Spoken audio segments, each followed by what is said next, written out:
Hi, welcome back. Carrying on with the laws of tzedakah. So, how does one calculate tzedakah? Everyone often calls about this 10% rule. So, the 10% rule is a very general number that, in theory, one should give 10%. But 10% of what? Is it 10% of your gross income? Is it 10% of your net income? Is it 10% of your disposable income? So, I think one has to be able to look at this. Definitely not your gross income. But one does have to look at tzedakah as a form of tax, and it should be calculated in a similar way that you would pay your income tax. In that, if you have expenses that are utilized in order to generate an income, so then it's considered tzedakah. Then you can deduct it from your tzedakah, as you could deduct it from your it's tax deductible. Investments and the like or not.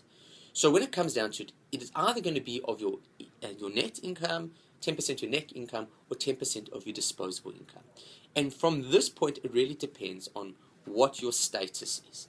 If you're a wealthy individual and 10% of your net income is not going to change your lifestyle, so therefore, give 10% of your net income. But if you're an individual who's struggling, you're paying school fees, you're trying to pay off a mortgage, your general expenses that if you take 10% of your net income, you can land up going into the red because you just can't afford your lifestyle. Not a lavish lifestyle, any lifestyle, if you're going to be paying 10% of your net income.